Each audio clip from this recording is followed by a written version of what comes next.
It's weird for the last, like, I don't know, I was going to say 60 days, but maybe it's the last 15 years. All I've been doing is interviewing people who are at the top of the mating game, you know? People want strong, fast, handsome, like amazing expressions of people's DNA. And I was just tripping about that. Right before the podcast, I always take a shower and I always trip on there's always something new popping in my brain. I'm like, oh my God.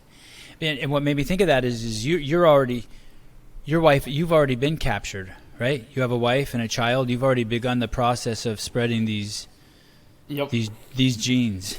Yep, and I'm winning a girl in October. You're what? I'm winning a baby girl in October also. Oh, that's awesome. What did you call it? Winning? A baby girl. Oh, baby girl. And do you have a girl or a boy now? A boy. How old are you? I'm 25. Holy cow. Does everyone say you look really young? No. No? I think it's great, though. Yeah, you look so young. Thanks. Brian looks young today, too. I should have shaved. I could have looked like I was 52 instead of 62. Some people won't come on the show, and you came on the show, and I can't thank you enough. Thanks for having me. Yeah, it's an honor. Just a few days. I really, really, really mean that. I know that you are about to push your body and your mind further than maybe you ever have in your life. I know you've been preparing for that. And so to let Brian and I creep into your headspace, we will walk gently and we will tiptoe around in order to hopefully not damage anything. Although I assume it's pretty hard. You must have a very strong mind just to get to where you've gotten to, huh? Yep. No, I'm sure everything's going to be fine. Where are you right now? I'm at CrossFit Mayhem in the media studio room. You are in the Mayhem Empire. Yep. Is that hard to get an invite? No, not really, actually. I don't believe you. No, for real. I mean, if you want to come, just let me know. I'll try to fix something for you. Yeah. What would I do there? Like dust off the weights, make sure the ropes or check the ropes to make sure they don't need to be replaced. How does someone get the opportunity? I would think if I wanted to go to the CrossFit Games, there would be no better place to be. No better place to be. Not with Tia, not with Matt, not with anyone, than to get into the Mayhem Empire. Rich and his team must have the most experience, hands down, the most knowledge, the most equipment, atmosphere. I mean, it must be the premier place. And so I'm guessing there's some application process. They weren't just like, oh, yeah, Samuel, come on over. You want to go to the games? Actually, it's been like that for me. Yeah. Oh, poor Rich. Now he's going to get 100 DMs wanting to come there right away. No, but like a quick story is, so I applied to do the Mayhem compete as a training 2 years ago after the Mayhem Classic. And a couple months after that, I reached out to a guy. His name is Jake Lurker. So he's the Mayhem programmer for the Mayhem compete with Rich here. And I was like, hey, is there any way I can get the programming for free? Because I'm a poor athlete right now and I cannot pay for programming. It was like, oh yeah, heck, for sure. Just like do some story and post on Instagram. So I was like, oh, thanks. And I think like 1 month after that, I get an invite to come down here and train with the crew. So I was like, oh, that's cool. And since then, I've been here a couple of times. So basically, you started doing the Mayhem programming. You were posting it on your Instagram. They were obviously, you would tag them, they would obviously come and take a peep, and they're like, shit. And they recruited you because they saw that you represented the brand well. Yep.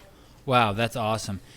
And then when you get there, is there, they obviously know you're capable of doing the programming. You have the discipline, the strength, the courage, the speed, whatever it takes. But how about like the personality? How do you know when your personality is a fit? Honestly, I've been really surprised with the first time I came here because yes, with Rich, but with everybody else here, Tasia, Ale, Rory, everyone here, we all share kind of the same values in life. So it was pretty easy for me to fit inside of that. And it's been actually super nice being around them outside of the gym and learn from them. and their lifestyle, and I'm really grateful for that. Yeah, I was watching the piece this morning that Mayhem produced. It's like 29 minutes long, very well produced. It has, it's Rory's voice that is doing the voiceover, and it's about you and what's the young man's name? D'Angelo? Angelo, yeah. Or is his name D'Angelo or Angelo? Angelo. What's his last name? The Deco, if I say it right, I'm not sure. DeChico, maybe? Yeah. You were fusing. You're fusing the first and last name. We already know your track record with names. I wonder if he would let me call him that, D'Angelo, just like to mash it all up. And that is one of the things you said in the piece is that how much you've learned from Rich that's not directly training related, that you're not just learning snatch position from him or pacing, but you're learning. What is it that you're learning from him? Is it just Christian values? Are you Christian? Yes and no. I mean, I'm not the guy who practices really, but I believe in that a little bit. But it was more about like what I learned from him outside of the gym. It's been like we all train everybody hard every day in the gym. I mean, don't get me wrong. Every games athlete, we're all doing the same things. We went to the gym every morning, every afternoon. We all do both sessions. We all work hard. But what I learned from him is more like about when we were in the gym, being 100% present in the gym. And after that, when we left the barn or the gym, I'm a human. I'm not just athlete full time 100% of the time. So for me, it was good to learn that I can be an athlete inside the gym. And after that, I can be Sam, the nice guy, the nice human being, and live kind of a normal life outside of the gym and enjoying more good things and cool things to do outside of training, outside of the gym. I don't know if it makes sense, but I'm going to ask you a follow-up question. Hold on to make more sense. I'm going to pause this for 1 second. It makes sense. Can you give us an example? Are you suggesting that there's like a two different Samuel Cournoyer? Yeah, that's good. Yeah. Thank you. Well, Brian's been teaching me. Your name's come up many times. So, example, like a quick one. The whole athlete of Sam, like let's say like in the past, if I had a bad morning in the gym, like I have a bad workout, and I wasn't like really happy with how I train, I would still think about it the whole day. And it would take energy for me to do because I was thinking just about that stupid workout. And honestly, it's just training. It's not important. The goal in training is just to give you 100% every day. And everybody have a bad day. And what I learned here with Rich and the crew at the barn is it's okay to have a bad day of training in the morning.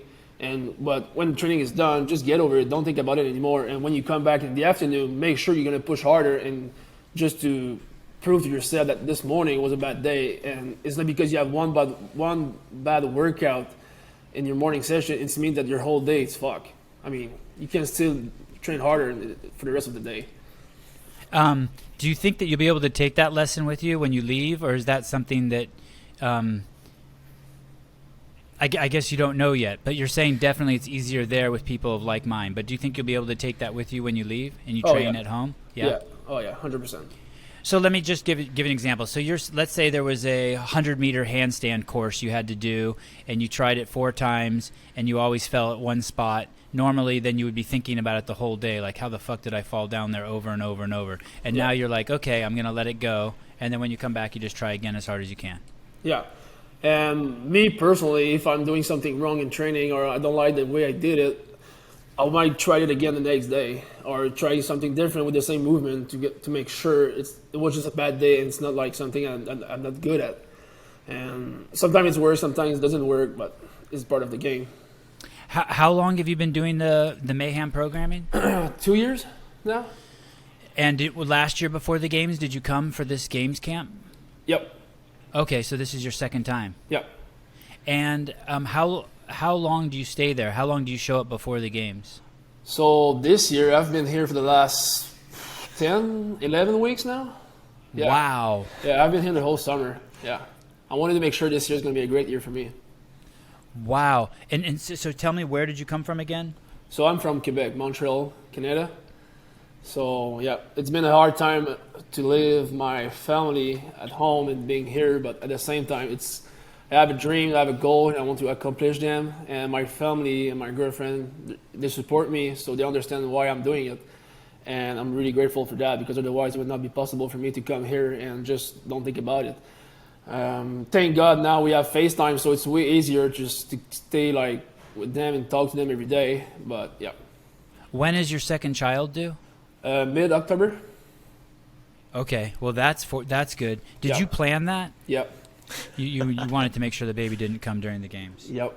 I wanted to make sure it was in the off season. How accommodating is your wife with this? And does she get help from your parents? Yeah. And her parents? Yeah, both of them. Yeah.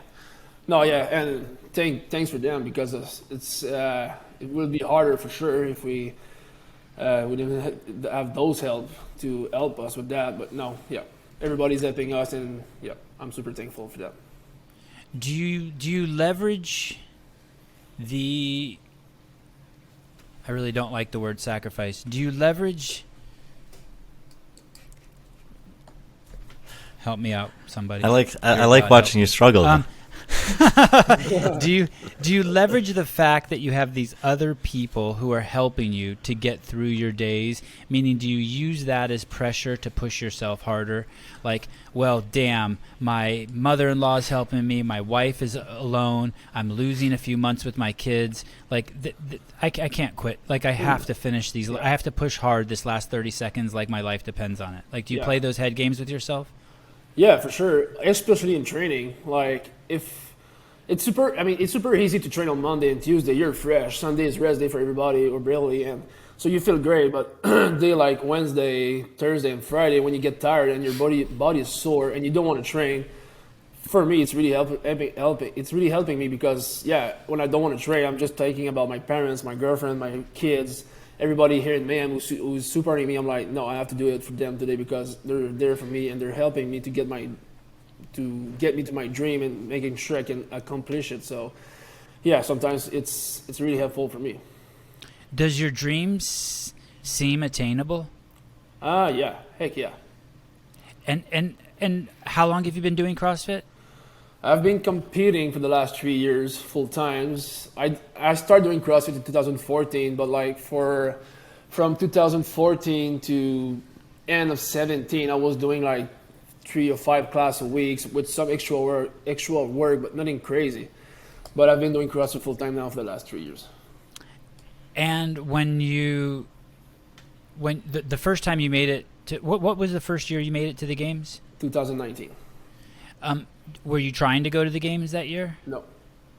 So it was just an accident. You enjoyed competing. You did really well, and you're like, oh shit, I'm here. Yeah, it was a huge surprise, because my goal was to make the regional in 2018, and I did it. So after that, I was like, oh, I made the regional this year. I think I finished 11 that year. So I was like, I still need to put a lot of work, because I was kind of far from the game spot. So I was like, maybe in 2 years. So when I qualified the next year, I was like, oh my God, I made it. And since then, every year I've been improving, and so yeah. When did you think it was obtainable? Do you call yourself a CrossFit Games athlete? Yeah.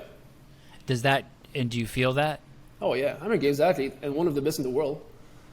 And when did that happen? Do you remember the moment that you're like, holy shit? Like, I've directed 10 movies and I still don't feel like a director.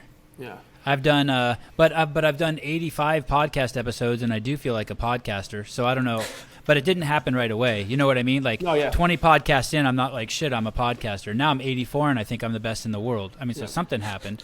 Yep. Do you remember when Brian? Stop laughing at me. You too, Samuel. When did it happen? When did it click? Do you remember the moment it clicked? So I have a couple moments like that. So 2019, after the first day, I was 6th overall. So just for me, being at the game, I was like, all right, mission accomplished. I'm just here to have fun and try to pass the cut as much as possible. So the first day, I finished 6th overall. I was like, man, I'm good at that. I mean, I can be one of the best. So for sure, after that day, I was like super pumped, and it gave me like a huge confidence for my future. The next day it went super bad, but that's part of of the progress, I guess. And last year in the stage 1 online, didn't have any expectation. I finished 10, and I did some rookie mistake in that online competition. Otherwise, I would be in the top 5. So I was like, all right, I can do that. It's time now. I just just work harder the next year, believe in yourself, trust yourself, and I can make that happen. Yeah. You took 10th last year. Yeah. Wow, congratulations. By the way, that air conditioner or whatever that just turned off at whose ever house that is, thank you. I'm sure it's Brian. All audio problems are Brian's fault. It was a train that was passing by near my house. Oh, it was a world's longest train. Samuel, what were those rookie mistakes you made In last year? stage 1?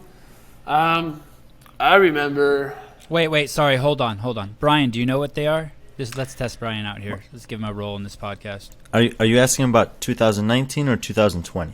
Because he was a rookie in 2019. 2020.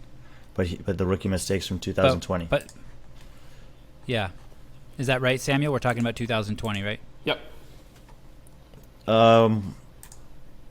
His events from 2020, he had some good events, some bad events. I think that the one he's probably going to be most disappointed with is the Nasty Nancy workout. I don't know how that workout went for him, but if you look at his results from 2019, like he said, he did very well on the first 2 events at the games, and I think the first cut event and Nasty Nancy event should be somewhat similar workouts in terms of time domain and skills that are required with running and overhead barbell work. So I'm not sure what happened there. We can maybe find out from him. I'm guessing that's one of them. Yeah, you're right. You're good, man. He's good. Okay, Yeah, can he's someone good. tell me what the movements are for Nasty Nancy before you tell me what rookie mistake you made? So Nasty Nancy was, if I remember well, 5 rounds, 500-meter run, 15 overhead squat at 185, 15 bar facing burpee. Am I right, Wow. Brian? Yeah, I don't know if the run was 400 or 500 meters, but otherwise, yeah, that's exactly it. Yeah. Okay, Samuel, what was the Yeah. rookie mistake you made on that workout? You So- put 205 on the bar instead of 185. No, that kind of no, but you see, I was afraid of that workout, kind of, because running has always been something hard for me, and I'm a strong guy with a barbell, so I was like, oh, maybe I should drop or just not do the overhead squat unbroken in my workout to keep my legs for the running. But the thing is, I didn't trust myself, and my running game was good enough for that workout to keep that barbell unbroken. And I did the rookie mistakes to break those overhead squat. And after the competition, I look at my video, I think like probably 20 times, if it's not more. And if I just don't drop that barbell in that workout, and I keep my poor rowing score of that competition, I would make the top 5 for the stage 2. So I was like, all right, that was a rookie mistake. You were too scared of that workout. You should be more confident in your running, because I did it. I put in the work, and I'm a way better runner than before. So I was like, you can't hold down that barbell. You have to. If something happened like that again this year at the games, let's say there's like a long run with heavy barbell, I need to be able to go unbroken. I can. Which sets did you break up? Every set, actually. Except interesting. the first one, I was like, all right, let's make the first one broken because I'm fresh. And after that, I was breaking the overhead squat like 10 and 5. But the truth is, I was strong enough to hold on that barbell. And he is incredibly strong, especially overhead in the snatch and overhead squat. I am willing to bet that if that was a live event competition, that you would have made the adjustments in the field of play when you see some of the other guys doing it. And that, I mean, it's really rare to have such a high level competition where you're not going against the other guys. So it might have been like a kind of a double negative there for you. Yeah. I know there wasn't as much pressure on James Hobart as there was on you doing it there, but I was there when he tested that workout for the first time. Oh, wow. And I filmed him test it. And it was at the gym at HQ. There were probably 10 of us there, including Adrian Bosman, Dave, Lucas, but whole crew. And we weren't sure whether he was going to go unbroken, right? He was I think from what I can tell, he was the first guy ever to test it. And he did the workout, and he made it through unbroken. And one of the first things he said when he came back was, I think maybe Dave said, is good weight? Does it need to be heavier or lighter? Like he was debriefing with Hobart, something like that. I'm paraphrasing. And Hobart says, no, there's going to be a lot, like I did it. There's going to be a lot of guys who do this unbroken. And he's all, this is, and it was brutal. Yeah. I mean, Hobart was holding on for dear life. But he did it unbroken. I wonder, where did you do that workout? We did it at the high school track here in Cookville. And wouldn't that be something that your coaches would tell you? Like, hey, knucklehead, hey, Samuel, you're a beast. Do this unbroken. Yeah, I guess so. But actually, I don't know. It's at the same time, is I know myself. And, right. But you see, when I finish the work, right after the workout, I go to Haley, because Haley was doing the workout after me. I was like, don't drop that barbell. Don't drop that barbell. Just hang on. And yeah. Does it end up and how do you know that? Because as you pick it up, or at the end you felt like you still had some gas in the tank, or that when you picked it up it felt like more work than it was worth to pick it up a second time? What clicks in you that makes you realize that? I did the last set unbroken. Yeah, I made it unbroken. I was like, dang it, still have some gas in the tank. I was super tired, don't get me wrong. I mean, that workout is super hard on the leg, but yeah, when I finished the workout, I was like, dang it, that was stupid. And were you allowed to do those workouts again a second time? No, it was one shot. Because they had, you had a judge there on site with you, right? Yep. Yeah. Great. What a great lesson. So man, you really are good. I didn't realize how good you were. Yeah, you're the shit. He doesn't believe me. How tall are you? Brian was so excited that we got you on. I'm like, what do you mean? It's just Samuel. I'm 5'10". 5'10". Uh-oh. And how much do you weigh? 205. Jeez. Yep. I don't know when I'm not going to be shocked. Sam, who do you consider to be your coach? Or do you have a coach?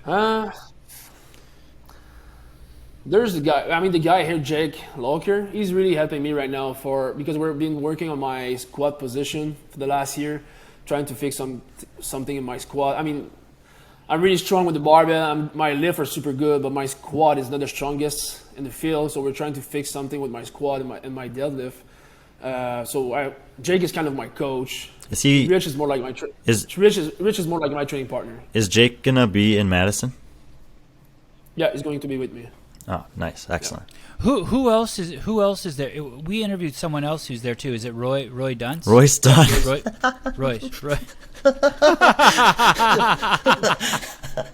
Oh, that's probably the best one you've ever said. Oh, he's a good dude. That's lame to mess up his name. Hey, I can barely say my own name. What's his name again? Royce Dunn. Dune, right? Royce, what is it? Say it, Brian. Royce. Oh, Samuel might know more than me. Royce Dune? Yeah, Royce Dune. Royce Dune. Yeah, I think so. I said Roy Dunce. That's no good. Edit that, somebody. Edit that. What's the typical... Has your wife been down there to visit you? No, she can't right now because of we still have quarantine in Canada right now. Ah, right. The great totalitarian nation of Canada. That's right. You are to stay put. Have you had COVID? I don't know. I never test positive for COVID, but I think I got it when it started, like 2 years ago. Like I think it was in December or January. I think I got it there, but I never really test for COVID. Right. So I guess I don't know. Maybe. Yeah, I think that's most people I know in my town think that they had it 2 years ago. We had a really bad wave of some shit flow through here. Yeah. But none of us have been ever tested, so we don't know. And do you have any concerns that, I mean, wouldn't it be a travesty that, like, we won't use your name as an example. Let's pick another athlete. Let's pick Patrick Vellner. Wouldn't it suck if Patrick showed up to the games and they test you there, right? Yep. And he tests positive and then he can't compete, right? Yep.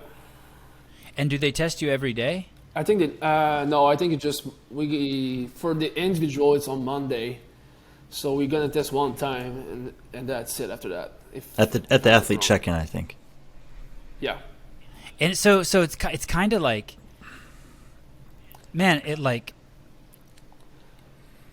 it's kind of like, it's like, you know you don't. The only thing I can think of is the first time I had an AIDS test for something, like I was giving blood or something. I'd never even had sex before, but when I took the AIDS test, I was still scared that my return was going to come back positive, even though there was no fucking way, right? yeah. But this thing is like, you didn't do steroids, you don't have AIDS, but you're going to be tested for this thing, and you kind of have no control over it, and you just got to keep your fingers crossed, right? Yeah, you're right. No, it's. I mean, I wish for everybody is going there. They're all going to test negative because, especially Pat, because I want to beat Pat this year. So I hope he's going to test negative. Well, I think that I could be wrong, but there is a. I wonder if they test you twice because there is a false positive rate. I can't remember what it is. I want to say it's like. I think I just saw something recently that it was 1.2%. So for like every million people, 12,000 people test positive or something. I can't remember. Don't quote me on that. Someone's gonna yell at me. But that would really suck if you tested positive and you didn't have it. I'm guessing that they test you again or something. Do you know about that? Probably. I mean, I know there's. I mean, I think if you test positive, they're gonna wait a couple hours and do another test on you because, just like you said, I mean, and I think the test is not pretty accurate. And No. so they might be testing you like 2 or 3 times, and if you got like, I don't know, let's say like 2 times positive and 1 negative, all right, you can compete. If you got 1 positive and 2 negative, you might be able to compete after that because you test twice negative. So I don't know, but probably I think, I mean, CrossFit are not stupid. They're not there to test us and make us like test positive and I don't know. We'll And see. not be able to compete. Yeah.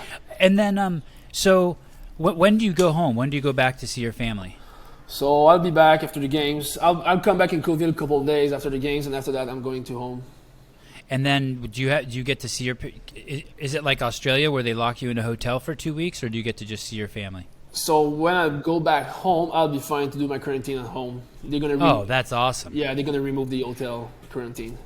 Oh, that's great. Yeah. Do they put an ankle bracelet on you or anything to make sure you don't leave your house? No, but actually, I mean, it's kind of crazy, but the cops go at your house and look if you're there. So it's Yeah. it's pretty intense. There were some people just now when I said that are like, God, Sevan's a fucking idiot. And then you said that, but the cops come to your house. So I want to say back to you guys, no, you're a fucking idiot. So tell me a typical day. How close do you live to the gym? Like, how far, when you have your head on a pillow at night, how far is it from the Mayhem Empire? So I'm from 7 minutes from the gym, 12 minutes from the barn. Wow. Yep. And do you guys normally work out at the barn or the gym? The barn every day. Okay. So, and you said you're 12 minutes from the barn? Yeah. Do you get excited every time you pull down that long driveway? You're like, holy shit, I'm here. Not anymore. I mean, No. For me, it feels like home right now. So it feels normal for me. It's nice, and it's actually easier for me to be here because I have a training partner, and at home I'm training by myself the majority of the time. So yeah, no, it feels like home. And who else is there besides that you train with besides Rich and It's a big group. So there's Royce? So there's me, Rich, Royce, Ailey, Tasia, Angelo, Aniston, Luke, Jim Ansel. There's Helly. I mean specifically individual men. Oh, sorry, I should have been more clear. Just going to the games. There's me, Rich, Royce. Yep. And so Royce is your only direct competitor who's there. Yep. And does he train with you and Rich? Yep. Every day. But Wow. he has not been there nearly as long as you. No, he's been here for like 2 weeks, 3 weeks now. Yep. And we actually train together. So if the workout is like, we did the workout yesterday morning was 4 or 6 sets of 20 cal ankle bike, handstand walk, and dumbbell snatch at 100 pounds. So the rest was 1 for 1, and we partnered together. So we were pushing harder because I'm competing against this guy, and this guy competes against me. So every time we wanted the round to be faster than the last guy on the bike. So. and how did he place in the games last year? I think he didn't compete last year, actually. The only year that Royce competed at the games individually was 2018, and he placed 34th. Okay. So tell me a typical day. What time do you get there? Around 8:30 in the morning. Are you already fed and coffeeed up? Yep. And so you walk into the barn and We warm up for like a 30-minute. I mean, we talk for 20 minutes, 25-minute stretch. Warm up after that. So we start the first workout at around like 9:30 ish. We finish session 1 by 12:30, 1.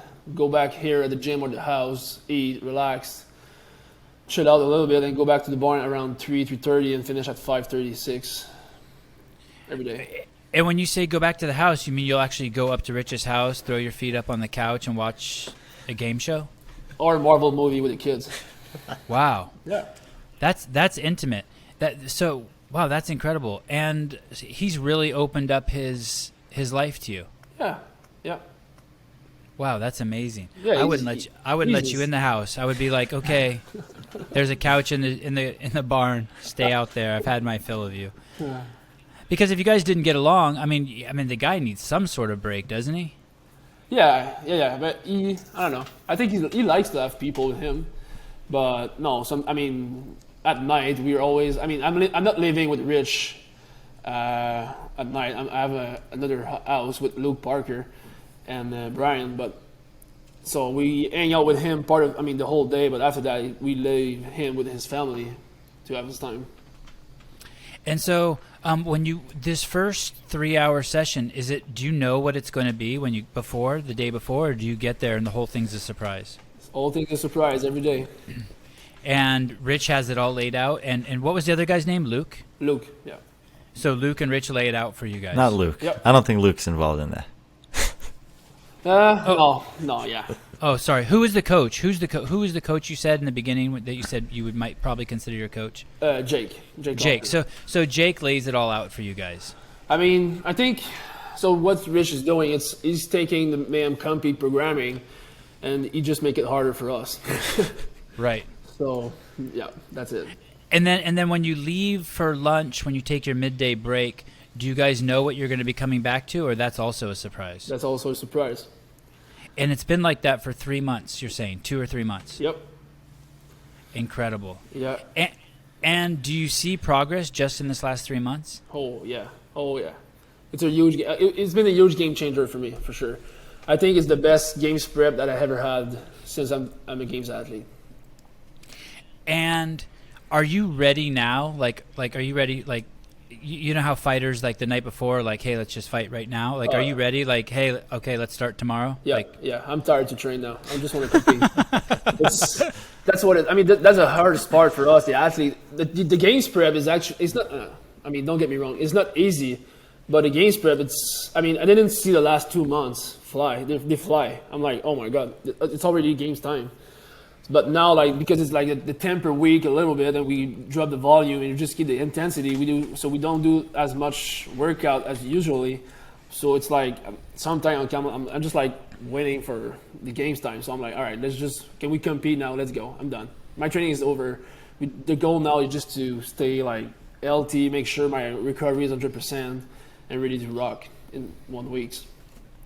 Your English is incredible, by the way. You know, there's a lot of people I've spoken with from Canada who you clearly speak French. French was your first language, right? Yeah.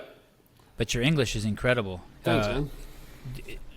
Is that getting better from being in Cookeville too, or was it great when you got there? I started learning and speaking English like 3 years ago. Wow. So wow. Yeah.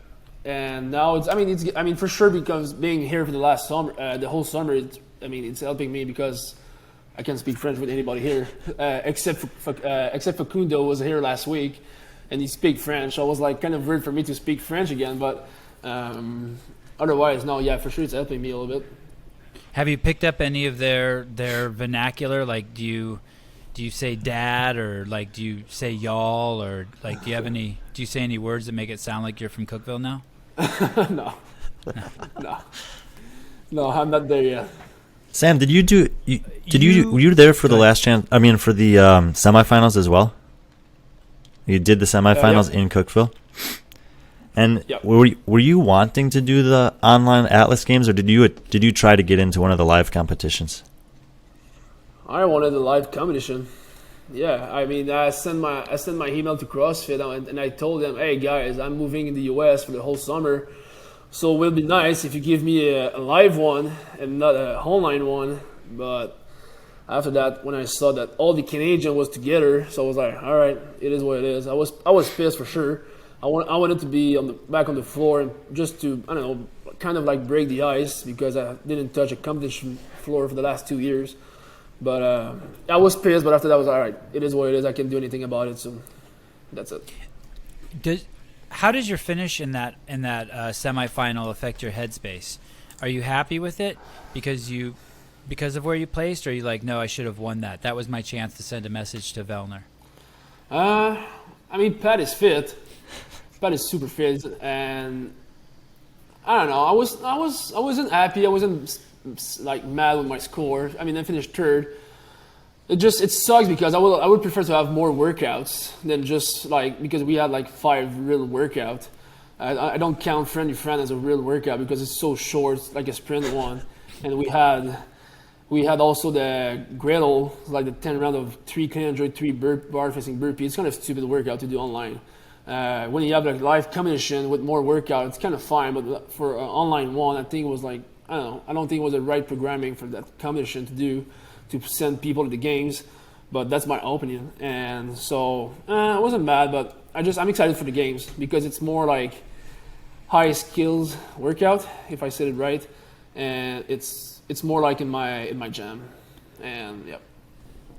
Do you agree with him, Brian?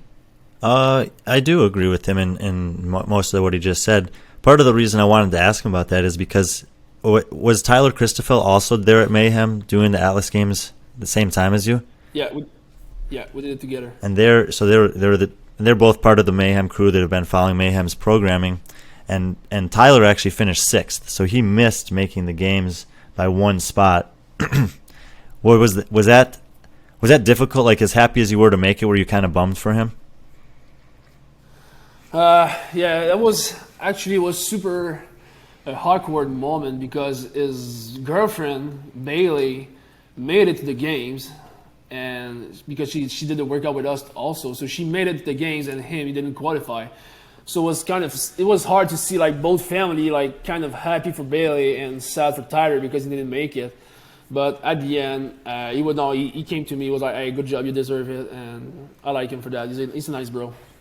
Wow, not only did she make it, but she was 1 point away from winning it. I mean, she technically won, but CrossFit gave her so major penalty for I don't know why, because I saw her live and doing the workout, and there's no penalty in any movement that she did. But Sevan, what he's referring to, when the leaderboard first came out, she was in first place, and then they retroactively applied a penalty that dropped her down to wherever she finished, tied for second or something like that.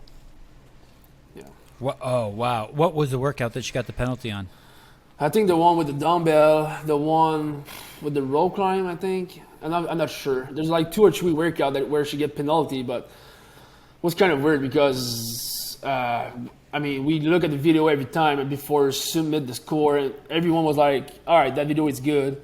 And even me, when I did my rope climb roaring workout, we look at the rule after that and we saw that one thing with the instant walk, and when we look at my video, we weren't sure if my video was good, so I have to redo the workout 2 hours later, and I did it. Yeah, because I didn't want to take the chance to get a penalty. So we were like pretty strict with everyone here at Mayhem. We were doing the Huddles game semifinal, so it was kind of weird to see CrossFit giving her so much penalty after that. But I don't know. Did you do better the second time? Yeah, I don't know how, but yeah. Wow. Yeah. It's crazy. Just so you know, the So yeah, mortals can't even imagine doing the same workout. No, again. yeah. So what happened? Like, that's nuts. What happened quickly is we started the workout at 10 a.m. at CrossFit Mayhem. Finished the workout. Look at my video, and we are like, oh my god, are we playing safe and I'm doing the workout again, or we submit that video and we take a risk? I was like, no, I'm not taking any risk. So 35 minutes after that workout, jump into griddle, who's a sprint where you're dying. So finish griddle, there's a 1 hour left to submit my video for my even 5. So went back to the barn to do the workout at the barn, do that workout again in a 2 hours window, beat my score, and submit my video 15 minutes before the for the time cap. And that's a 20-minute workout, right? Yeah. Event. Yeah. Holy shit. Yep.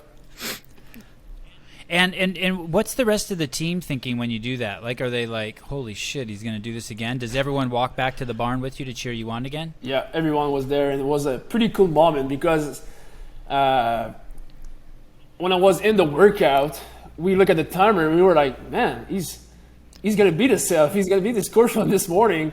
So I was trying to keep myself like relaxed and my mindset in the workout. And when I finished and I saw my time, I was like, oh my god, I just did twice the workout and I beat my score. And that was fun just to cheer with everybody. And yeah.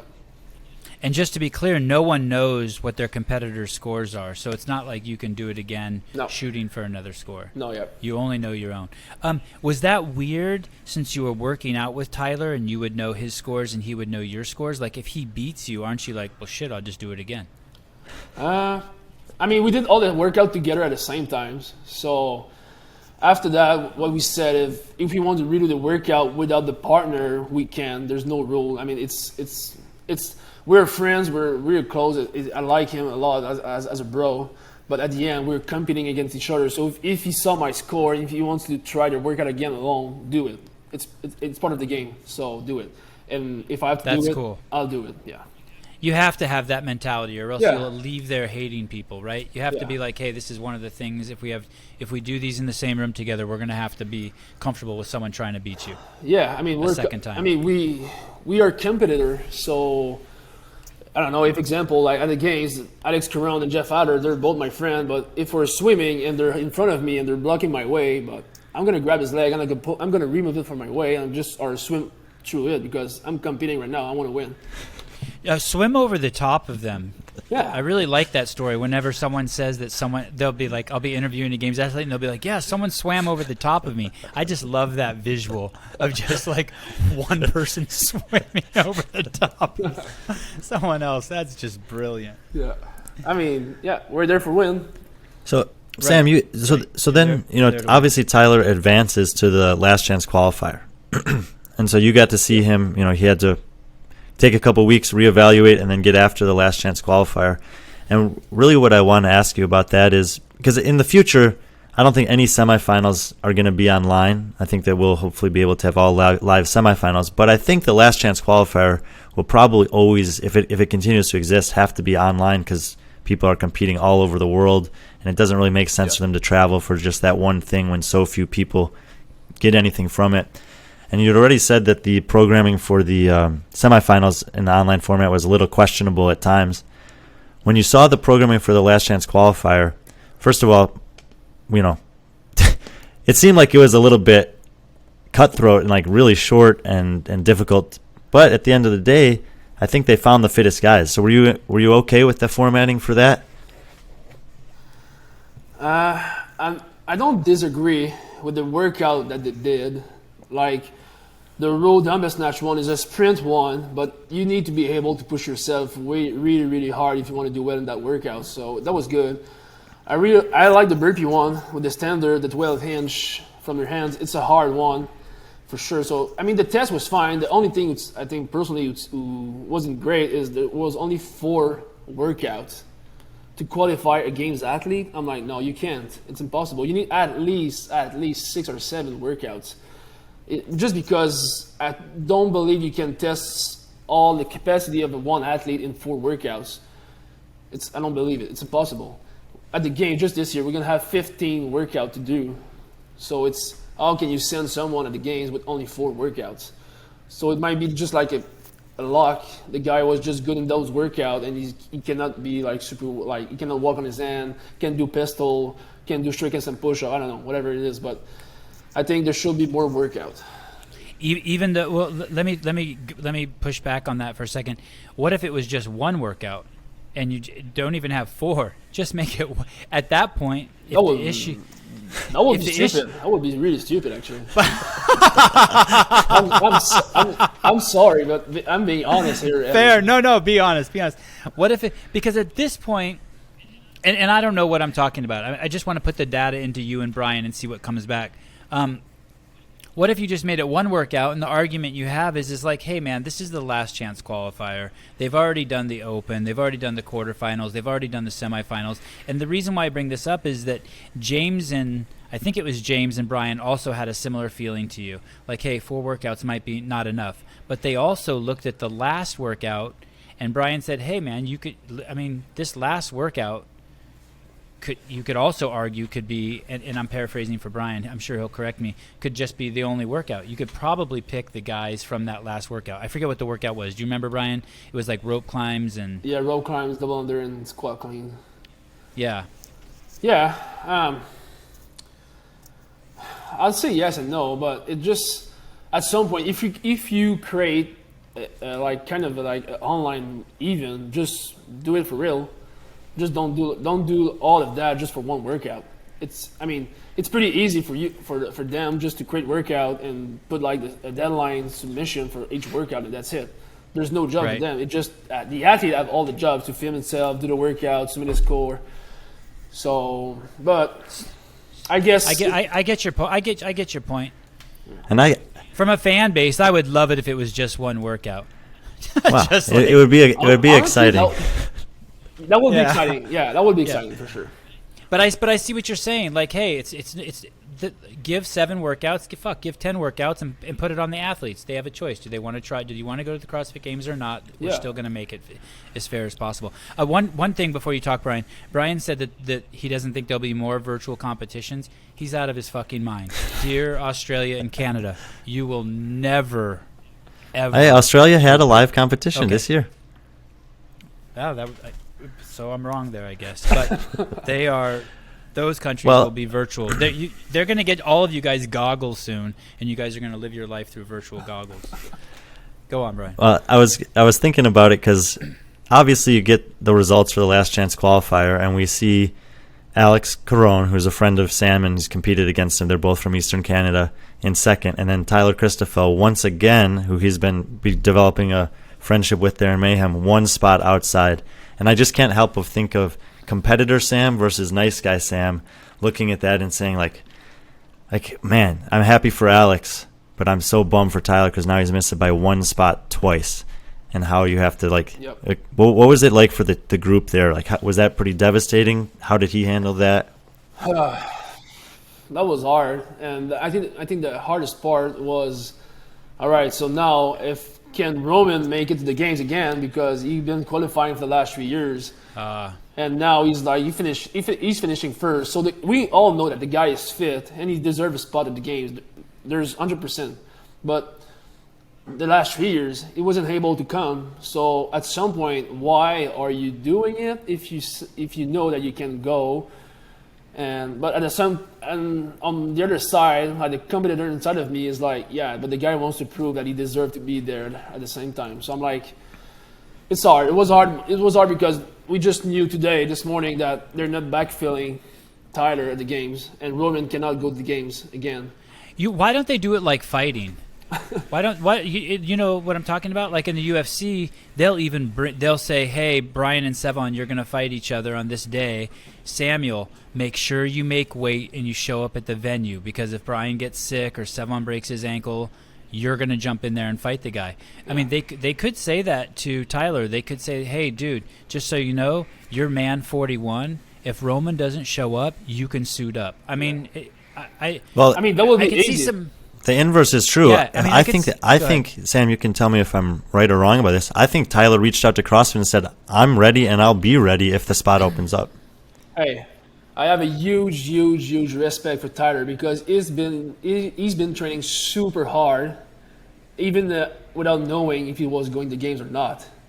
I don't know how he did that, because after the last chance qualifier, after the last chance he's qualifier, still in there? Okay. He take 2 days off because he just did 2 online qualifier back to back. and he takes 2 days off, and he jumped back in training with us, and he's been doing the games prep with us since then, without knowing if he was going or not. It takes a lot of courage to do that, because if it was me, if I'm not competing, I'm not going to push for nothing. I mean, why? Why would I push myself and crush myself every day in training if I'm not competing? Doesn't worth the price. But he's been doing it, so I have huge respect for him for that. Did he cry? No, didn't cry. You didn't see him cry. Did anyone cry? Probably his girlfriend. Who? His girlfriend. Oh, right. Oh, that's she's. And a she's good girl. because Sevan. Did anyone who made it cry? Did you cry? Huh? Did you cry? No, I didn't cry. Did you cry the first time you made it to the games? Were you like? No, I didn't cry. I was. Did you cry when your baby was born? So my boy, I'm a stepdad. It's not my Okay. boy. Yeah. Okay. I might cry in October though. When my kid was born, I don't even know if it was like crying. It was so weird. Just It was joy. so different than crying, but tears were just pouring out like a faucet opened up, especially when I had my twins. Yeah. It was nuts. But it's not like crying, because I never cry. But it was a lot of tears. Sam.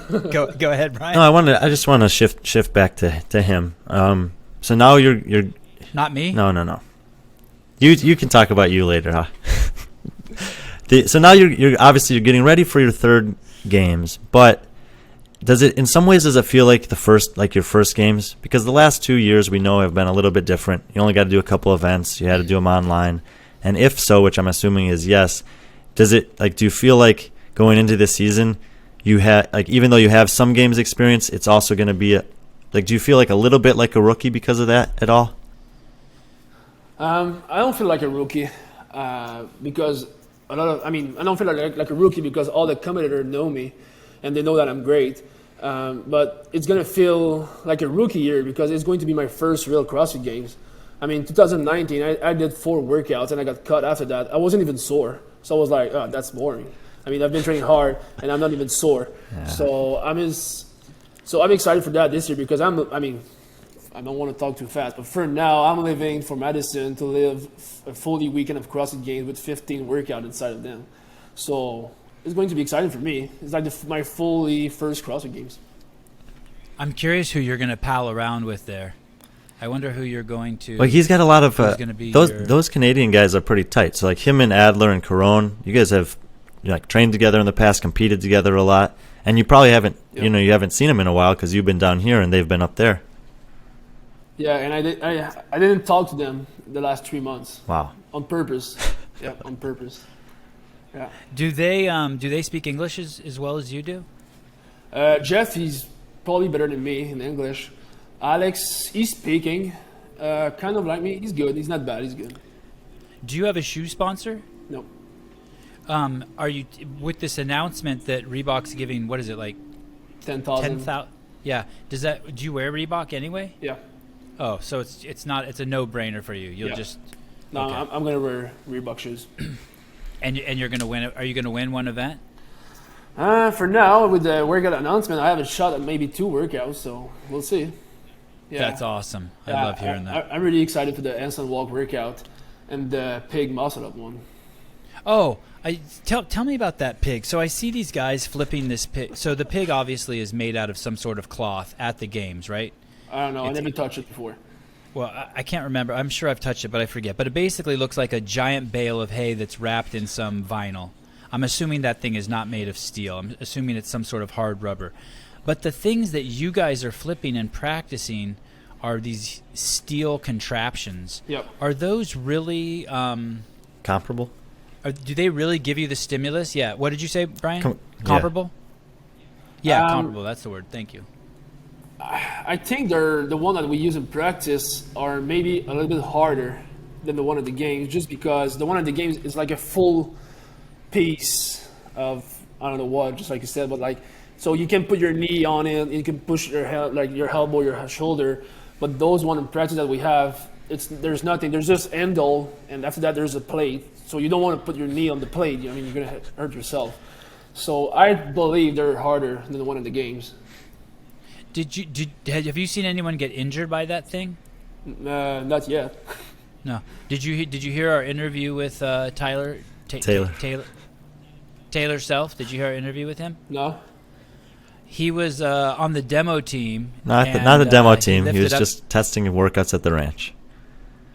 Thank you. He was testing workouts at the ranch, and he lifted the pig, and while he was underneath it, it fell on top of him, and he did the split. He did the splits. So I picture a grown ass man with the pig resting on his head and hands, but doing the splits. You haven't seen that happen over at the no, that hasn't happened to any of them at the Mayhem Empire. You've never seen a pig squish a man flat on the ground into No, the splits? I don't want to see it. Though. I don't want to see that video. If there's a video, I don't want to see it. Oh my god! I do. I just had that picture in my mind. I'm like, ouch. Ouch. Yeah, it's a great. That's the only reason why I told this story, because it makes for a great visual, doesn't it? Yeah. He's a good dude for sharing that story. Tell me about childhood. Are your mom and dad athletes? My dad did boxing. He boxed for like 30 years, and my mom was motorcycle racing. Damn. Wow, Yep. two very safe sports. and they're born in Montreal. They're Canadian. So we are born in the south. So it's not like Montreal's like an Iceland. So we're born in the south. Okay. Yep. And then when you grew up, what did you get into? What sports did you get into I as a child? I played hockey all my life. Played what? Hockey, ice hockey. Ice hockey. Yeah. What do you call it? Hockey? You guys call it hockey there? Yeah. Hockey. That's the French. The H's are silent. French. Yeah. Oh God, I'm learning so much. Hey, Sam, do you remember the first time you were on a motorcycle? Like, did your mom have a motorcycle and drive you around? I think the first time was actually with my grandfather. Did he let you drive? No, I was too young. Yeah, I had one before. I have a motorcycle before. So Samuel Cournoyer, when was the first? Do you remember the first time you put on ice skates, or you were so young you can't even remember? No, I don't remember that. Well, I started playing hockey. I was 4, but Okay. I don't remember the first time I put my first skate in my feet. Yeah, that's amazing. Just like none of us remember the first time we walked, you were ice skating so young that you don't even remember. Like your whole life, like for Yeah. all you know, you were born ice skating. Yep. And you started playing ice hockey when you're 4, and then how long did you play? My whole life, I stopped playing I was 16 years old, 16, almost 17. Yeah, I had a car accident, so that's why I stopped. Oh wow! So did you have aspirations to play professionally? I was supposed to go play in Switzerland actually, after my summer, but I got a car accident in the summer, so my career as a hockey player stopped after that. How bad was the accident that it ended your? At the beginning, we thought it wasn't that bad, but after like weeks, we found that I had a huge concussion and I got blood in my brain. So I've been out for a year, actually. Yeah. So you were out for a year because of the injury. Yeah, the concussion. And did they have to do cut the horseshoe in the side of your head and peel the flap down? No, it was the way to heal that. It was just take time off, and my body would like flush by itself. But it's been a rough time when I was young, because I was playing hockey, like I'm doing CrossFit right now, and to stop like in the 24 hours, my life changed.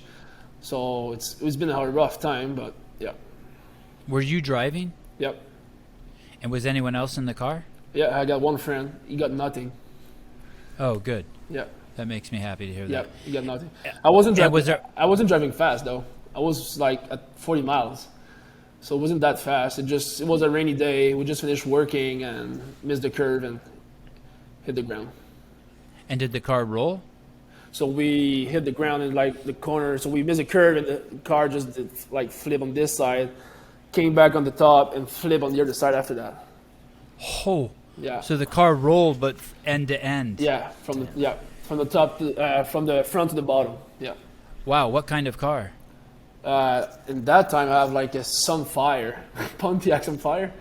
Wow. Whole car. Yeah. Yeah, I don't even know what that is. I don't think American cars are made to be driven in the rain or the snow. Every car that I've been in that's like where it's dangerous in the rain or the snow is an American car. Was it rear wheel drive? Do you remember? I don't remember. Oh, Yeah. God, yeah.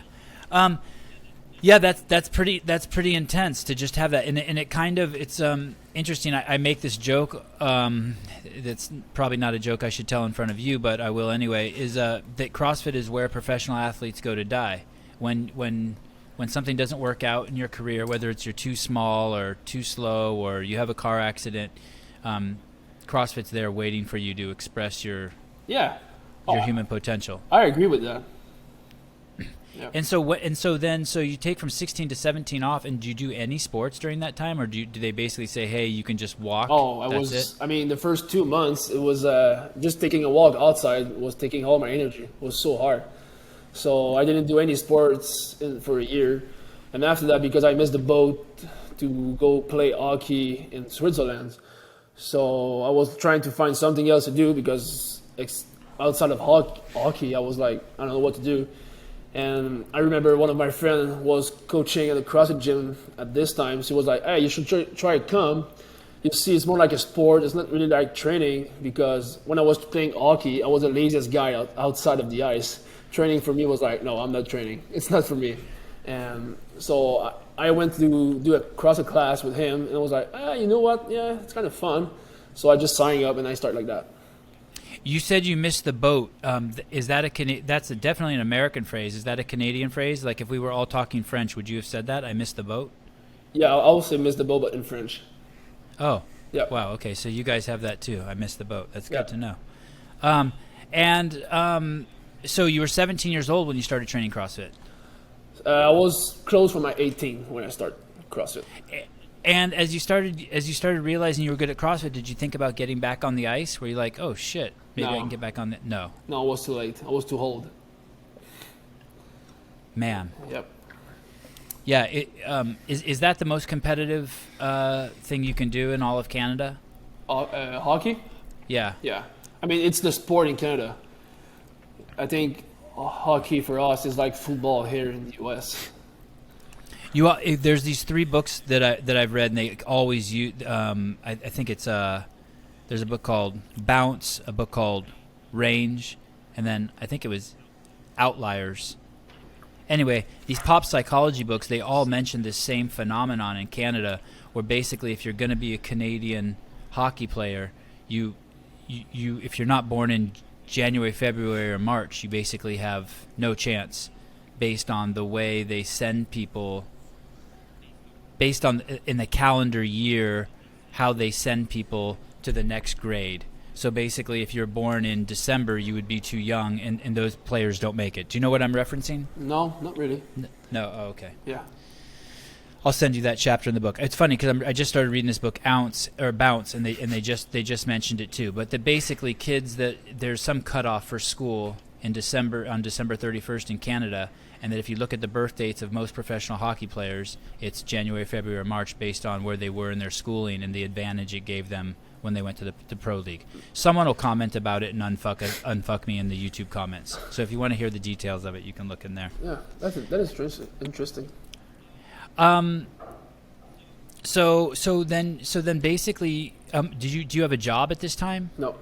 When you were 18? Oh yeah, I was working in construction in the summer. Wow, that's interesting. And that's not a job for lazy people. Nope. And when you say you were lazy outside of hockey, I'm assuming that you weren't lazy in hockey either. You always were the first one there and the last one to leave. Like you were pushing. Oh yeah, I was. I mean, when I was on the ice, I could crush myself. I love being on the ice, but outside of that, doing like the speed drill, agility, skill drill, I was like, oh, that's boring. That's not fun. I want my skate. I want my hockey stick, and I just want to play hockey. With hockey, there's other men trying to stop you from your goals, and in CrossFit, there's no one trying to stop you. Is there anything in your brain when I tell you that? Does that stimulate any ideas in you? Like, do you feel that? Do you know that? What do you mean? Is it a different Samuel? Like, so when we talked about a swim event, you basically made it very clear that was the hockey side of you. Like, hey, if you're in my way, if you have your stick and the puck and you're headed towards the goal, there's no one who's going to stop you. By any means necessary, you're going to get to the target. But in CrossFit, if there's a chipper, it's just Samuel and Samuel. Yep. And there's no man trying to stop you. Do you think that that's a better environment for you? Do you think that you had to do some sort of mental switch? Or is it just seamless from an activity where there's other men trying to stop you versus it's just all on Samuel? I mean, it will depend on the workout. Because at some point, if we're doing like a chipper workout and I saw, example, let's say like Adler is passing me, but I know that my pace is fast, he might be going too fast, and I know he's going to crash at the end. So you want to stay focused on your game and follow your plan for the workout. But if the workout is a sprint one, and he's got a little bit lead in front of me, I'm going to push harder to catch him because I want to beat him.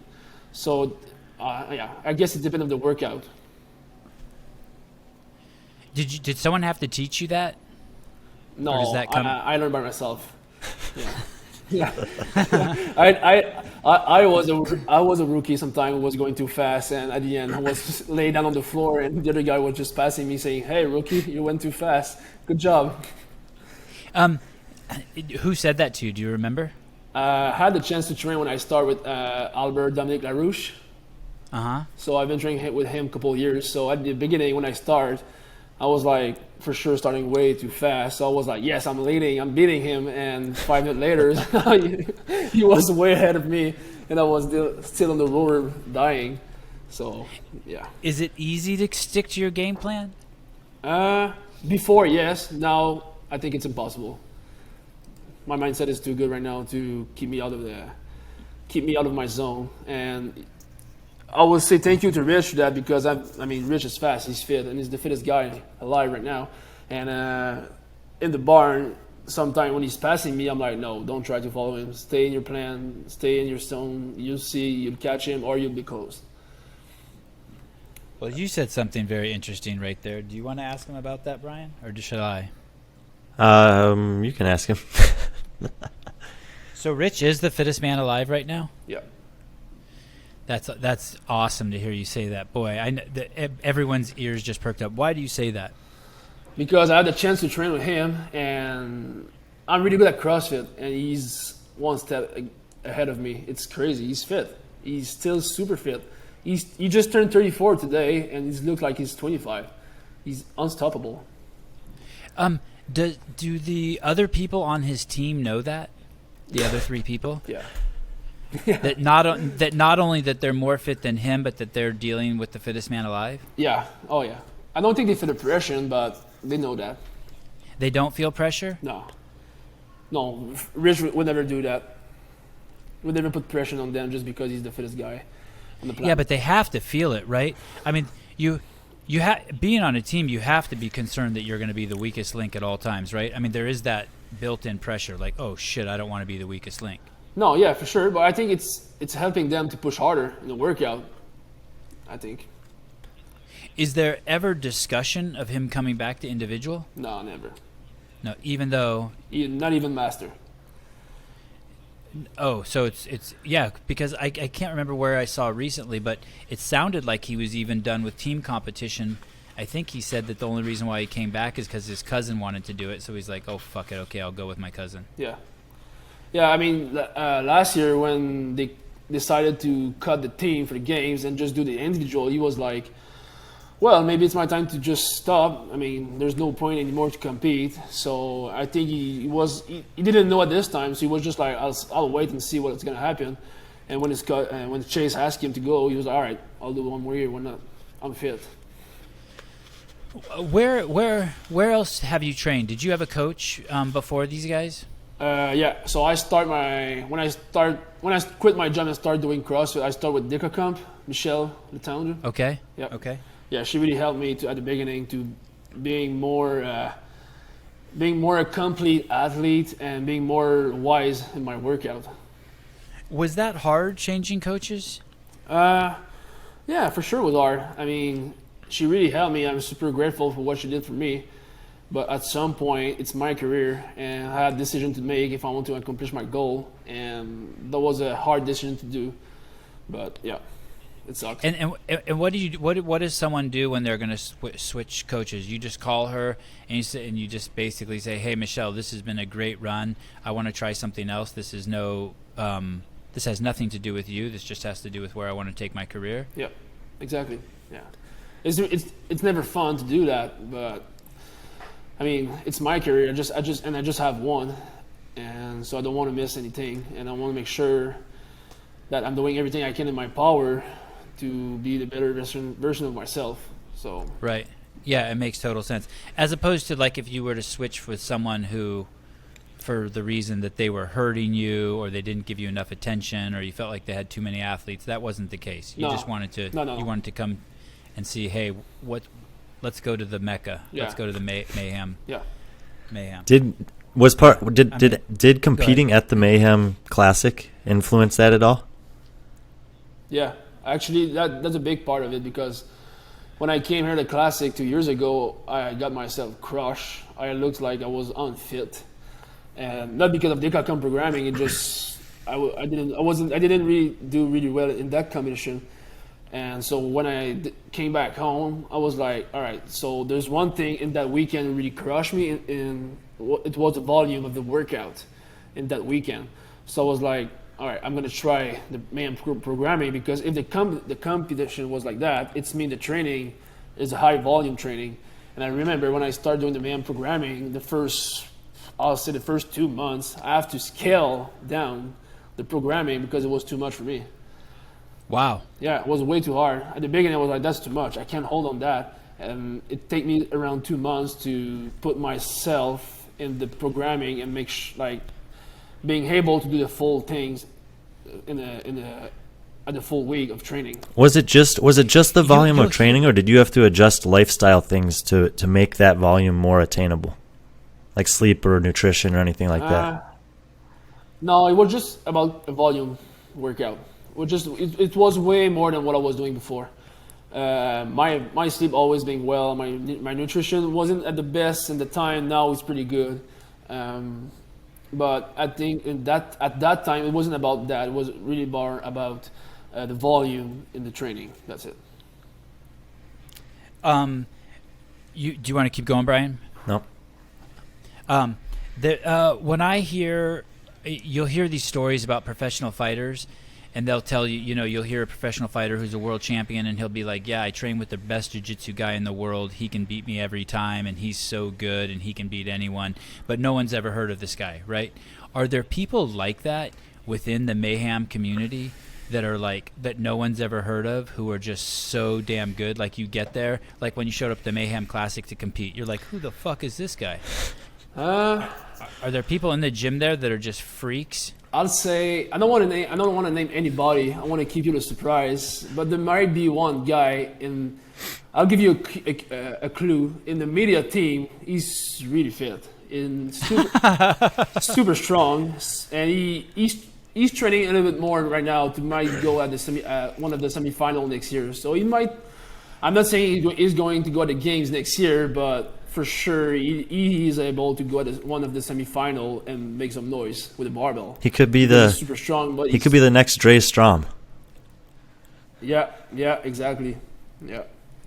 So that environment, just like a great jiu-jitsu camp, that environment is just pretty. There's a lot of impressive people there. Yep. Yeah, that's awesome. Yep. Tell me about your nutrition.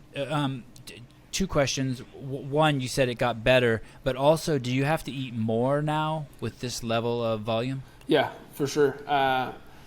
So in the past, I wasn't counting my macros. Is that right? Counting? Yeah.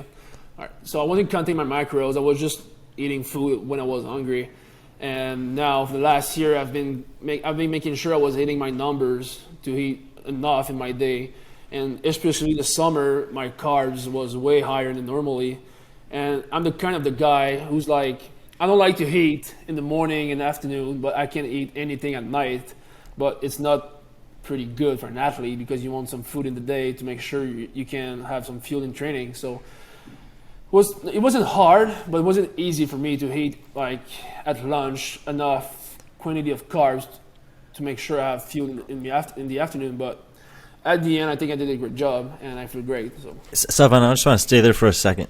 And like, it's one thing to get into a routine with that for training, but then to apply that to a competition setting, you know, like specifically at the games, is there anything that you need to tweak? Is that like, how much in advance do you prepare for something like that? Because from my perspective, obviously you want to perform your best at every event there, but in order to do so, what you're doing between the events is pretty important. Yeah. So this year I'm excited because we have a girl from Mayhem who's coming with us, and she's going to cook everything for us. She's going to do everything that we need as a shake, food, electrolyte, everything. So at the end of each workout, the only thing I have to do is walk the camper, and everything will be ready for me. Oh, that's amazing. So I think it's going to be way easier for me. Will you guys be staying together? Will you and Royce? Will you and thank you, Jesus. Will you and Royce be staying together? I don't know yet. We have like 7 camper on the game site. We have some hotel room also, so we need to talk about it to see who's living where. But probably we're gonna live together. Yeah. So wait a second. So you might stay at what's the name of that place? That Madison? What's it called? The StubHub Center? What's it called? Yeah, the campgrounds. Mayhem has done that in the past. Yeah. Where athlete? I knew Dad stayed there. Rich Froning Sr. stayed there. But what do you call him, Dad? No, I call him boss. He's the boss. He's the boss here. Where you may sleep in a camper? Yeah. And where would you shower? Where would you shower? In the camper. There's a shower in there. There's hookups in the whole damn thing. Yeah, I mean it's a nice camper. It's a pretty damn nice camper. And what about your mattress? Will you bring your own mattress? No. That's one of my superpower here. Everybody is like, it's crazy. Sam can sleep anywhere. Like sometimes I'm here in the coffee shop at lunch, eating my food, talking, and I just go on the couch and I can fall asleep like that and taking a nap for 20 minutes, even with all the noise. That is I think that's a super valuable skill at the games also. Like if you can just find a spot and lay down for 20 minutes, that a lot of people struggle with that. Yeah, no, it's sleeping for me is not a problem. I can fall asleep and I can sleep. Even if a bed is too soft or too hard or it's not a bed that you're used to, you're good. You'll just go sleep. Yeah. Wow, that's awesome. That's awesome. I can never find a comfortable bed. Although I can sleep on a moment's notice. I would need a bed. Well, that's awesome. That would be really convenient also to be right there. Yeah. I mean, it's easier between the events. We don't have to take the car and go to a restaurant or try to a grocery store to find food. I mean, we could just go there. Everything is prepped for us. It's super easy. We have chair. We have everything to lay down and relax. So. And then what do you do to keep the fans away? I don't know. I mean, one thing for me is I'm not the. I guess you can always go inside the camper. Yeah, and one thing for me, I'm not the famous guy in the field right now. So I'm not like, I don't know, like Pat Vellner or Fikowski, who if he's walking around everybody, he's gonna have to take a picture. I don't have that problem for now, so it's easier for me. I'll take a picture with you, Sam. What? Thanks. Oh. Damn, I wanted to say this at the beginning of the show to anyone who's listening. Please, anyone who's at the games, please take, anytime you spot Brian, please take video of him and send it to my DMs. Take a photo with him. Anything you send me, I will repost, but I would like to keep track of him at the games. And I know he's going to be ignoring me because he has like 5 jobs there. So anyone who sees Brian Friend at the games, please sneak a video, sneak a picture with him, post it, send it to me in my DM so I can know what my boyfriend is doing while he's there, because that's really going to be hard for me, because normally I can just call him and I know he's going to block my number that week. So damn, I need to say that at the beginning of the next show. I even have it in my notes. How did I screw that up? No one's going to make it this far. Well, maybe they will. Samuel, you're easy to look at, so maybe people will make it this far on the podcast. staying at the campground is really cool. At first, when you first said it, like I was having this like adverse reaction to it. Like, no, Samuel needs to be kept like in a castle and protected. But really, you can maximize everything. If you save an hour of driving every single day, that's an hour more rest. That's an hour more downtime. That's an hour more recovery. Yep. I mean, and you know, like you were saying, go home in between events. I mean, shit, it could save you 2 hours a day. Yep. Yeah, that's fantastic. No, it's huge. I think it's huge. And it's What is event number 1 again? It's the swim paddle workout. Yeah, all you have to do is win that event, and everyone will know who you are. Actually, maybe the second event. That one's going to be hard to see you. What's the second event? The sled pull pig muscle workout. Yeah, that's the one. You got to win that one, and then the whole weekend will be different for you. Yeah. Pictures, autographs, the whole thing. You have to hide in the camper. Have you practiced the paddling much? Like before, I mean, maybe you guys have practiced recently, but in like the last couple of years, have you ever done that? Had a chance to touch the paddle from the games one time 2 years ago with Michelle when I was at Dicacom, so I kind of know what kind of paddle is going to be. But it's been a long time since we touched it because we don't have it here at Mayhem. But yeah, no, I think it's going to be interesting to see how I can do on the paddle. Wait a second. You're not telling me that since that event was announced that you don't every day go to Dad's house and Oh, we've been doing swim and paddle workout, yeah, but okay. we cannot find one paddle like the one at the games. It's impossible to find one. So we've been practicing. Why? What distinguishes that implement I think- versus the ones you guys are using? I think because the one of the games is like a homemade one, so they're like we can only find them at the games, I guess. So we have some of the paddle. It's look like the same. It's kind of the same paddle, but it's not exactly the same one. So. And he hasn't said it's a paddleboard, has he? He hasn't said exactly what's going on, right? No, yeah. I don't believe it's a paddleboard. I really don't believe that. I would like to see something different, like I don't know, like a kayak or something, like something new, just to make something like different and more exciting. Yeah, I don't trust Dave's announcements. I don't trust those announcements at all. Sam, there's always something weird. Sam, some athletes like finding out the information ahead of time, and some people prefer not to. Do you have a preference? I would like to not know any workout. I would like to be at the games and, hey, we have an athlete meeting at 8 a.m. We go there and, oh, guys, here is the workout number 1. That's And it. you're starting We do the in 30 workout, minutes. Yeah. And we go after the workout. We go back. Hey guys, here's your workout number 2. Just because like that way you can really see who's the fittest guy, because nobody had the chance to practice before that. And now that the pig was announced, everybody tried to find a way to practice the pig on a certain way. So if the guy or the girl wasn't really good at it, but she or he had like 4 weeks to did it now, so he might be fine at the games. So I think it would be nicer if there was no clue or just no announcement before the games. When did you meet your girlfriend? When did you meet her? I've been knowing her for the last 5-7 years now. And where did you meet her? In a CrossFit gym. Oh, no shit. Yeah. And I take it you guys live together? Yep. And how long did you know her before you guys moved in together? I don't remember. A couple of years. And did you already live alone, or were you living with your parents and then you moved out and moved in with her? I was with my parents and I moved with her. Wow. And she was already moved out of her parents' house. She had a kid. Yep. Have you ever been away from her for this long? No, first time. Is that how is that experience going? Are you just like craving her? Like, I miss them for sure. It's hard, but it was hard. I mean, some week was harder than the other. Some week was easier for me because of training. I don't see the time. I mean, the time passed so fast. So for me, I think it was easier than for her because she's at home and just waiting for me to come back. And, right. But just like I said, we have FaceTime, so it was easier because we can talk to each other every day with FaceTime and with the kids. So Yeah.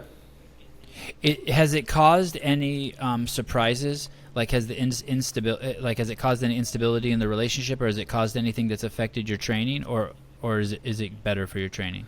No, it's perfect actually. There's nothing. There's no issue. She's not like, hey, are you cheating on me, or you're No, like, hey, no, are you no. cheating on me, or when I would travel, I mean, I would never. It was weird. I would never like. I didn't FaceTime with my wife at the time, or she was my girlfriend, but I never realized how much I missed them till I got home. Yep. You know, then I would be like, oh my God, that was crazy. I guess I just kind of kept pushing it down in a way, but the second I would see her, I would like want to take out a fork and a knife and eat her. Like, it was just crazy. Like, it was nuts. Like, you know, like when you come home and a dog goes crazy. Yeah. Like I would just absolutely lose my shit when I would see her. Man, that's going to be quite the reunion, huh? Yeah, I'm excited. Yeah, that's awesome. It'll be even better if you do well at the games. Yeah, I'm going to do well. When you do well at the games. Yeah. Do you have an agent? I have a friend who's helping me, so he's kind of my agent right now. we didn't sign anything yet, but he's helping me with that. Yeah. Is he Canadian? Yep. But he lives in the U.S. in California. Oh, okay. Yeah. Oh, so he's a free man. Yeah. Ish. And how did you decide on him? Was it just kind of does he have any other athletes? He's helping a couple other athletes also. He's helping Zach Watts, so Zach is going to the games also. I just decided to go with him because he got me my first sponsor ever a couple of years ago. So I was like, hey, you want to help me with that and everything? He's like, yeah. And we've been hanging out together a couple of times in Canada. So, yeah, he's a good friend of mine. Sorry, I want to figure this out a little more. So he wasn't like your friend in Canada. He happens to be Canadian, and he one time just said, hey, he just basically cold called you and was like, hey, I got a sponsor for you, and you're like, okay, cool, thanks, and you're like, shit, that's it. This is a good relationship, and you just move forward with it. Kind of. Yeah. Yeah, I like that. So he proved his value. Yeah. I mean, he got my first sponsor, and after that, we had the chance to meet a couple of times, hang out, train together, talk, and after a couple of times, we have relationships start like that. So we've been friends a couple of years, and after that, he's just been helping me with that. And does he advise you on things like did you before you go on a podcast like this? Do you ask him, hey, is it okay if I can go on the podcast, or what do you think about doing this podcast? Sometimes I'm gonna ask him for a couple of things if it's good or not. And also he's helping me. Hey, don't forget to post about that. I mean, about your sponsor. Hey, don't forget to post this next week. It's important. And so he's helping me with that. Yeah. So you still do your own Instagram? Yeah. Do most of the athletes still do their own Instagram? I don't know. That's a good question. I like to do it by myself. I would like to have someone to help me with, just to get a little bit better at it. But I like to respond to my DM by myself and make sure that the people, that the person who is answering the fan question, it's me and not somebody else. Gotcha. Yeah, it would be nice if someone is that an added benefit of being at Mayhem, that like you'll get pictures, you'll get content. The guy will cut you off, like if you did a snatch and you look good, he'll be like, hey, do you want this, Samuel? And he gives it to you. Yeah. For sure, it's full. Yeah. That's awesome. And we interviewed Zach Watts. He was a great guy, right, Brian? Didn't we? We interviewed that guy. And there was something I quoted him the other day, but I gave someone else the credit for it. Do you remember what that was? Yeah, because then we corrected it afterwards. No, I'm struggling to remember right now. I can't remember. Did he do the last chance qualifier? No, he was 5th place at the MAC. No,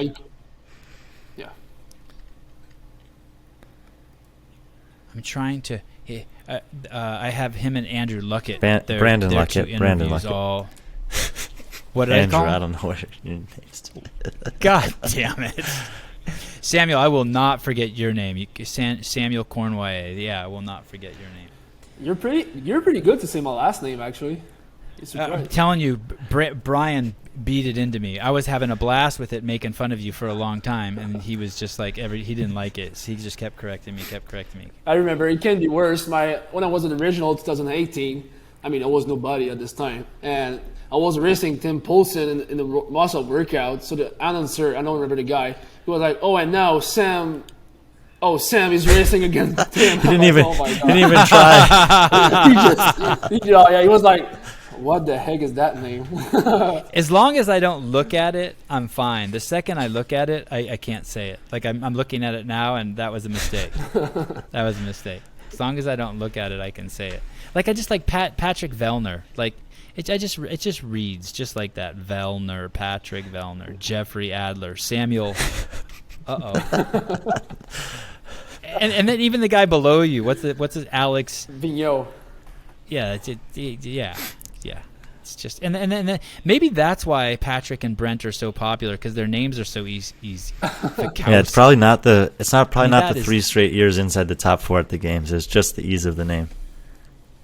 Sam, when you're talking to your agent and you're looking at this year, do you guys like recognize that if you do as well as you think you're going to do this year, it's also going to open up doors for you get sponsorship wise and endorsements and stuff like that?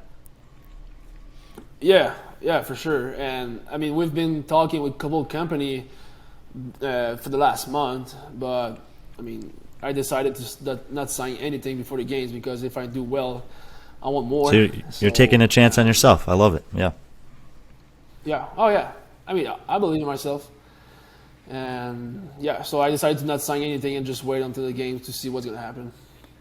Have you always believed in yourself? No. Oh, no. No. No, that's been a rough, I mean, not rough road for me to do that, but I guess when I had my car accident, stopped playing hockey, it was such a rough moment for me. So moving from another sport was completely new for me, and passing from a team sport to an individual sport, it's pretty different. It's not the same mindset every time, because when you are like in a team sports, you're gonna play for your other partners in the teams. When you're by yourself, if you suck, it's because of yourself. There's nobody else to complain about it. It just, if you didn't do well, it's your fault. So that was kind of hard at the beginning, but now I'm good. It's weird. It's I don't know if weird's the right word. It's interesting. Some athletes, when they tell me they believe in themselves, I sense they're faking it until they make it. But I don't sense that from you. I sense like you really believe it. Yeah, I'm gonna prove it also. There you go. That's why. It's comments like that that make me believe you. Yeah, I mean, it's, to be honest, last year being online pissed me off, because for some people, I mean, I finished 10th. That's a big thing. I mean, I finished 35 the first year, and the second year I finished 10th. That's a huge improvement. I mean, for me, it's a huge improvement. So, and this year I set myself a higher goal, and I want to do it. But it's pissed me off last year, because for some people, finishing 10th online doesn't count. I'm like, hey guys, by the way, there's all the guy who was with me, or all the same guy who was with me in 2019. It's the same fucking field. Sorry for my language, but it's the same field. So why it's online, it doesn't count. So my goal this year is just to not at least finish top 10, but do better and step on that fucking podium and just shut out everybody who told that about me. And just like, oh yeah, you finished 10 because it was online. No. I'm gonna stop there because it's pissed me off. But I'm like, no, I'm gonna prove you wrong. I'm gonna prove to everybody who say that you're wrong. I deserve my place there, and I'm one of the best. Who were the 5 men who went to the games last year to the ranch? It was Medeiros, Matt, Adler, Sam Quant, and Noah Olson. Yeah. And Brian, do you think that those all of those guys minus Matt, of course, will be in the top 10 this year? Oh, I guess minus Matt and Quant. Medeiros, Olson, and Adler. Yeah. No, I don't think all 3 of them will be in the top 10 this year. You don't think Adler will be? I will release my rankings closer to the games, but I think that the men's field is very, very deep this year, and there are a lot of guys that are going to make it very difficult to finish in the top 10. And will you be releasing that on this podcast so I can make another $13.84 off of you? If you want to do that, yeah, we could do it maybe Sunday night or something. I would love to do that. Thank you. I appreciate it. Your all your hard work is sending my kids to jiu-jitsu. Thank you. So basically, you're leveraging everything you can to keep this mindset. I mean, you have the whole. You have things. You have the idea that you know that if you do well, it leads to better and bigger sponsors. You know that it changes the discussion in the, from pundits, like guys who talk shit about you behind your back, like me and Brian, and you have the healthy love and pressure from your family and the sacrifices. God, I hate that word. And the commitment that they've put into you. Yep. You have a whole. Yeah, it's smart. Yep. It's really, really smart. I think we're done. Sam, I got a last question for you. Now. Does any part of you think that because you were set to compete at the Atlas Games, and that was obviously canceled right at the last moment, and since then you haven't had a live competition to do, but you've had, you could look at it as a disappointment that you haven't had that chance to prove yourself, or you could maybe say, well, maybe this is a blessing in disguise. I've had 18 months to train by myself, to put in the work, to refine certain things, and now I have an opportunity to show the best version of myself. That maybe if you'd done Atlas Games, maybe you do one or two more sanctionals, and it's maybe distractions from getting to this point. Is there a part of you that sees like, maybe this is the best thing that happened? I could put in this base, I can put out my best product, and then build my career off of that? I always believe that everything happened for a reason. So I guess so. I guess it's on the moment it sucks, but at the end it is what it is, and I can't do anything about it. So maybe I'll say yes for what you're saying. Yeah. Wouldn't that be fascinating if you won the games this year in relationship to the fact that you train with Rich, who's still training his ass off? Are you going back to, from what you can see right now, obviously you can't make a commitment, a year's a long way away, but do you see yourself coming back to Mayhem next year? Oh, yeah. You found your groove. Oh, yeah. And do you think it was, I'm leaving sort of the discussion here, but would you think you'll bring your wife next year? Do you think you would ever move to Cookeville? For now, I don't think it's possible, but maybe in the near future, maybe. Yeah. Man, that would be fascinating. And this thing, they have an event called the Mayhem Classic you referenced, Brian? It was a sanctional 1 year. I don't know if they'll run that event again or not going forward.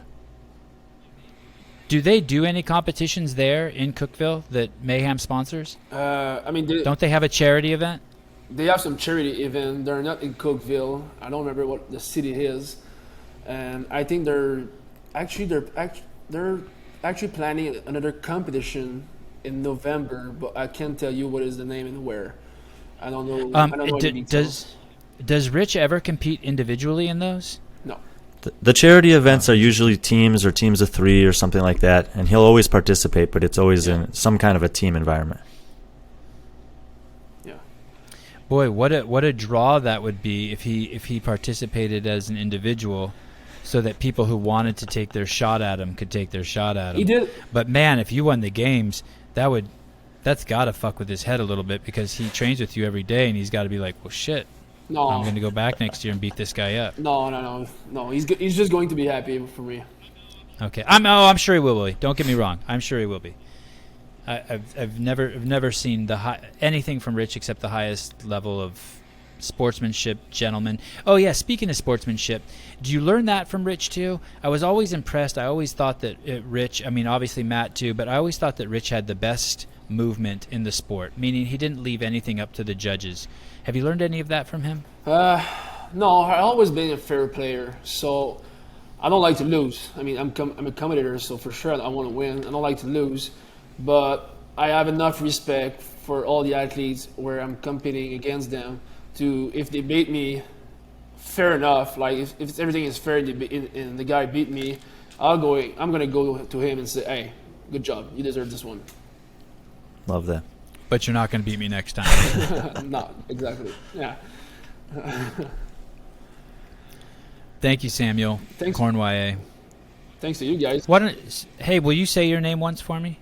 In French? Yeah. Oh, yeah. So it's Samuel Cournoyer. Samuel. Say your last name again. Cournoyer. Cournoyer. Samuel So for, like in English, just Cournoyer. Cournoyer. Yeah, that's good. Samuel Cournoyer. Yeah, or just Sam. Sam is good. Does anyone call you Samuel? No, nobody. Except for Sevan. Oh.